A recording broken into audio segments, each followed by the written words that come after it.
আজকে সকালের ওয়েদারটা এতটাই সুন্দর লাগছিল যে ক্যামেরা বন্দি না করে পারলাম না। আমার কাছে কিন্তু বেশ লাগছিল। আর এই ভিউটা আমি আমার ব্যালকনি থেকে নিয়েছি। আর আমার ব্যালকনির পাশেই হচ্ছে অনেক গাছগাছালি, খুবই বাতাস আসছিল, খুবই ভালো লাগছিল। হ্যালো এভরিওয়ান, আসসালামু আলাইকুম, welcome to my new blog. যে যেখান থেকে আজকে ভিডিওটি দেখছেন, আশা করি সবাই ভালো আছেন, সুস্থ আছেন। যদি ভিডিওর কোনো অংশ আপনাদের একটু হলেও ভালো লেগে থাকে তো প্লিজ একটা লাইক দিয়ে চ্যানেলটি সাবস্ক্রাইব করে পাশে থাকবেন। আপনার একটা লাইক আমার একটা শেয়ারের কাজ করবে। আমার এই গাছটা যখন নার্সারি থেকে এনেছিলাম তখন কিন্তু ফুলগুলো অনেক বড় বড় ছিল, আর এখন কিন্তু ফুলগুলো মনে হচ্ছে একটু ছোট হয়ে গেছে। গাছে কিন্তু ফুল আছে, কুড়িও আছে।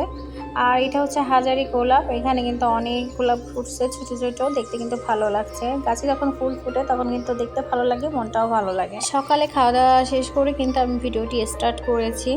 তো ব্যালকনিতে গাছগুলো দেখছিলাম, মাশাআল্লাহ পুদিনা গাছে কিন্তু অনেক পাতাই হয়েছে। আর এই গাছটার ফুলগুলা যেগুলো শুকিয়ে গেছে এগুলো আমি কিছু সংরক্ষণ করব, বীজগুলা সেজন্য তুলে নিচ্ছিলাম। আর এই গাছটা কিন্তু অনেক পাতা হয়েছে। তো গাছগুলা দেখে আমি কিচেনে আসছি, মনে হচ্ছে একটু চা খাই।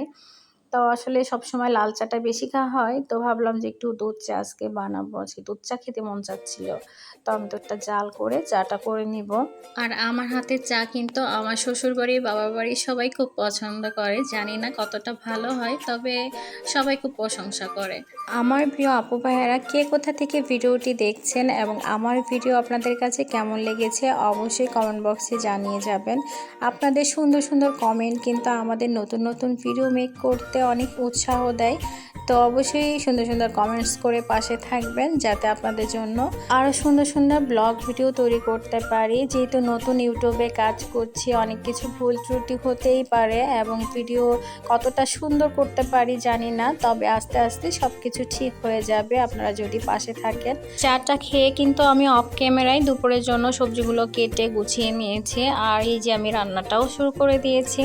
তো এখানে হচ্ছে আমি কচুলতিটা রান্না করছি। বাসায় চিংড়ি মাছ ছিল না, যার জন্য দিতে পারি নাই। আর কচুলতি দিয়ে চিংড়ি মাছ দিয়ে রান্না করলে এটা কিন্তু অনেক মজার লাগে।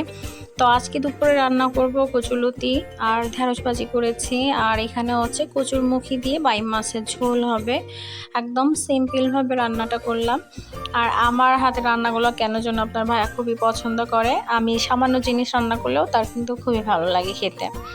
তো যাই হোক, এরকম একটা সার্টিফিকেট পাইলে কিন্তু ভালোই লাগে রান্না করতে, তাই না? আসলে আমি মনে করি যে কোনো কাজই একটা আর্ট, শিল্প, যেটাকে আপনি যেভাবে ডেকোরেশন করবেন, যেভাবে করবেন, যত সুন্দর করে পরিবেশন করবেন ততটাই ভালো লাগবে। সামান্য জিনিস আপনি যদি সুন্দর করে রান্না করেন, এটা কিন্তু খেতে অনেক মজা লাগে, হোক সেটা সামান্য।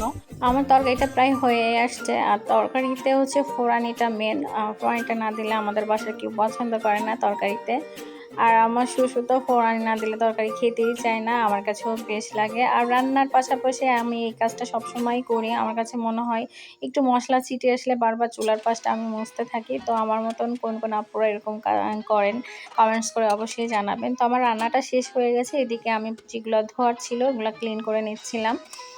তো রান্নার পরে আসলে আমি সবসময় যেটা করি, রান্না হওয়ার সাথে সাথেই সব কিছু ধুয়ে একদম গ্যাসের চুলা থেকে শুরু করে সব কিছু ক্লিন করে দেন কিচেন থেকে বের হই। নাহলে ভালো লাগে না। আসলে পরিবারই থাকলে মনটাও ভালো লাগে, দেখতেও সুন্দর লাগে, আর কাজগুলোও জমে থাকে না। তো এই তো আমার ধোয়া হয়ে গেছে। আর আজকে একটা টিপস বলি, এই যে পাতিলগুলো অনেক সময় দেখা গেছে ভিতরে কিন্তু অনেক কালো হয়ে যায়। মানে আপনি যে কোনো কিছু সিদ্ধ করলেন, ভর্তা বা ডিম টিম সিদ্ধ করলে পাতিলের ভিতরে কালো রং হয়ে যায়, একটু কালচে কালচে হয়ে যায়। তো এইটা চকচকে করতে আপনি কি করবেন, বাসায় তো কম বেশি কলা আনা হয় না, কলার ছোবলাটা যখন ফেলে দেন ওইগুলা আপনি একটা যে ওই পাতিলগুলার ভিতরে পানি দিয়ে কলার ছোবলাগুলো কেটে বা ওভাবে রেখে দিতে পারেন 3-4 দিন। রেখে দিলে দেখবেন একদম আমার এই কোড়োর মতন চকচকে হয়ে গেছে। তো আমি কিন্তু মাঝে মাঝে এই টিপসটি ফলো করি, আপনারাও ফলো করে দেখতে পারেন। পাতিলগুলোর ভিতরে একদম চকচক করবে নতুন পাতিলের মতন। তো যতটা পর্যন্ত পানি দিয়ে কলার ছোবলাগুলো দিবেন ততটা পর্যন্ত এরকম চকচক থাকবে। তো এটা অবশ্যই করে দেখবেন, আর অবশ্যই আমাকে কমেন্টস করে জানাবেন জি আপু আপনার কথা মতন কাজ করে আমাদের এটা হয়েছে, তাই না? তো তো আমার ধোয়া শেষ হয়ে গেছে, আমি হাতটা একটু ক্লিন করে নিচ্ছিলাম। তো আমার তো ধোয়া কমপ্লিট হয়ে গেছে। আর আমি কিন্তু সিনের পাশে যে একটা ঝুড়ি রেখেছি, লাল ঝুড়ি, ওর উপরে সব কিছু রেখেছি। এটা পানি ঝরে গেলে এগুলো আমি দেন উঠিয়ে ফেলবো। আর এই যে চুলার পাশ দিয়ে একটু মুছে নিচ্ছিলাম। আর এটা আমি রোজ করি, কারণ দেখতেও সুন্দর লাগে, মনটাও ভালো লাগে পরিষ্কার থাকলে। তো ওই তো পরিষ্কার করে নিচ্ছিলাম। আর এখন হচ্ছে ক্লিন করে আমি সব কিছু টেবিলে গুছিয়ে রেখে বাচ্চাদের গোসল করে, নিজে গোসল করে, ওদের খাইয়ে তারপর হচ্ছে খেতে বসবো। তো হঠাৎ করে মনে হলো যে আমি আজকে ব্যালকনিতে বসে দুপুরে খাবারটা খাবো। আর এই তো সব কিছু গুছিয়ে আমি ব্যালকনিতে বসছি। কেন যেন ওয়েদারটা আমার কাছে আজকে বেশ লাগছিল। আর এদিকে আমার পাখিগুলো কিচিরমিচির সাউন্ড করতেছিল। আর এই পরিবেশে খেতে কিন্তু দারুণ লাগছিল। জানি না আজকে হঠাৎ করে কেন যেন খেতে মন চাইছে, তার জন্য খাচ্ছিলাম।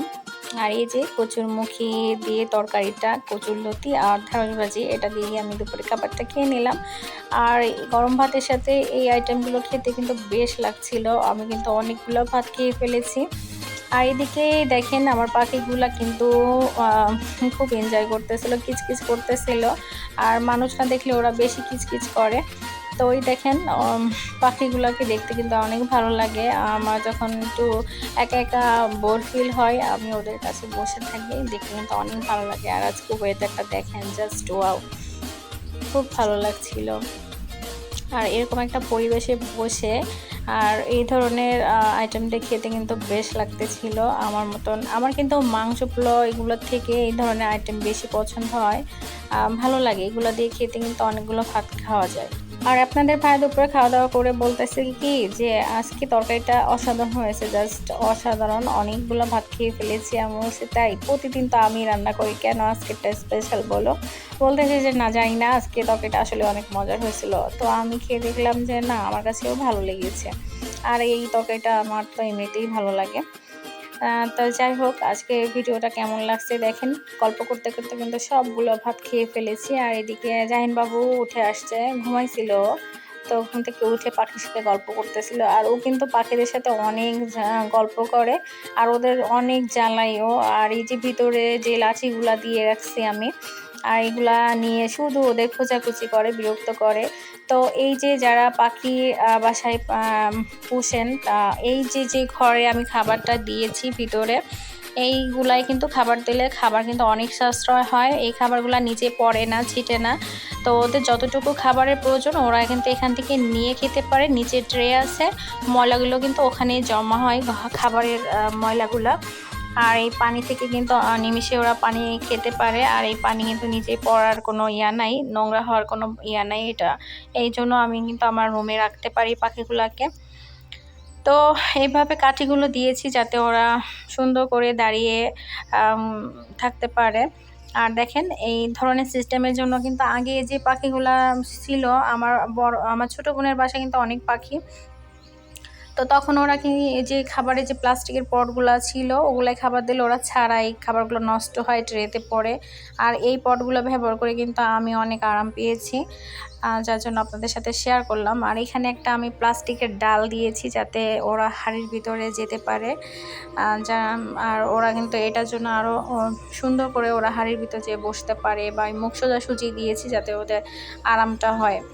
তো যাই হোক, আজকে ভিডিও আপনাদের কাছে কেমন লেগেছে? আর ওরা কিন্তু অনেক এনজয় করতেছে। তো সবসময় আসলে ব্যালকনিতে ওদের রাখি না, যেহেতু আমার ব্যালকনিটা খোলা, যার জন্য ওদের সবসময় ব্যালকনিতে রাখা হয় না। যখন আমরা আসি বা বেশি সময় টাইম বসি ব্যালকনিতে, তখন ওদের এনে রাখা হয়।